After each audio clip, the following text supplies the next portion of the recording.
일본 나고야에 있는 토요타 산업기술기념관에 다녀왔습니다. 세계 최대 자동차 기업 토요타의 역사를 보여주는 곳인데요. 박물관에 들어서면 가장 먼저 관람객을 맞이하는 것은 자동차가 아니네요. 거대한 배틀, 바로 섬유를 짜는 직기입니다.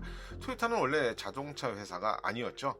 1911년 설립된 자동 직기 공장에서 출발했습니다. 지금도 붉은 벽돌의 건물 곳곳에는 당시 공장의 흔적이 그대로 남아있는데요. 토요타 창업자 사키치 토요타는 어린 시절 밤늦게까지 배틀 앞에서 일하던 어머니를 보며 자랐다고 합니다. 그래서 어머니의 일을 조금이라도 편하게 하고 싶다는 효심으로 직기 발명을 시작했는데요. 이것이 토요타 기술 철학의 출발점이었습니다.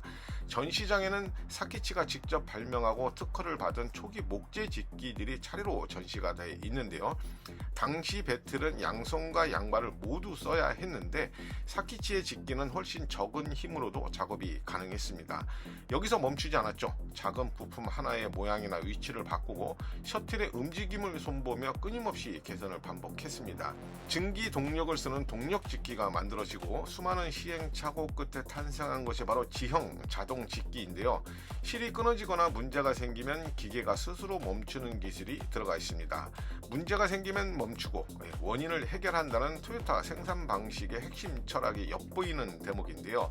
박물관 관계자는 토요타의 카이젠, 즉 지속적 개선의 정신은 자동차가 아니라 직기에서 출발했다는 점을 강조했습니다. 자동차의 꿈은 그의 아들 기이치로가 시작합니다. 아버지와 다르게 도쿄대 공학부 출신의 엘리트 엔지니어였는데요. 1920년대 미국과 유럽을 둘러본 기이치로는 자동차가 앞으로 세상을 바꿀 산업이라고 확신하게 됩니다.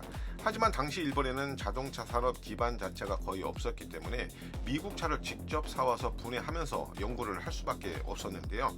포드와 GM 차량의 엔진과 변속기, 셰시 구조를 하나하나 뜯어가면서 연구를 하던 당시의 모든 과정이 이곳에 전시가 되어 있습니다. 단순한 모방이 아니라 왜 그렇게 설계됐는지를 이해하기 위한 과정을 보여주는 건데요. 키이치로는 1933년 토요타 자동 직기 제작소 안에 자동차 부서를 설치하고 본격적으로 개발에 뛰어듭니다. 하지만 현실은 녹록지 않았겠죠. 가장 큰 문제는 엔진이었습니다. 전시장에는 당시 실패한 엔진 부품들이 그대로 남아있는데요. 금속 내부에 균열이 생기고 주조에 실패한 실린더 블록들이 보이기도 합니다. 당시 일본에는 자동차 엔진을 정밀하게 만들 기술 자체가 부족했는데요. 토요타는 샘물을 직접 녹여 붓는 주조 기술부터 다시 쌓아야 했습니다. 차체 제작도 마찬가지였습니다. 지금처럼 거대한 프레스 설비가 없던 시절 기술자들은 철판을 손으로 두드려서 차체를 만들었습니다. 토요타가 자동차를 개발하면서 실패한 기록이 이곳에 다 있는데요. 하지만 토요타는 실패를 감추거나 부끄러워하지 않았습니다. 문제가 발생하면 멈추고 원인을 찾고 다시 개선하면서 천신만고 끝에 자동차 부품과 엔진 개발에 성공합니다. 그리고 드디어 1935년 토요타 최초의 자동차가 등장하는데요. 하지만 승용차가 아니었죠. 당시 전쟁 중이었던 일본 정부가 트럭 생산을 우선 요구하면서 G1 트럭을 먼저 생산합니다. 최초의 승용차는 1936년 미국 크라이슬러 에어플로우 디자인을 참고한 AA형인데요.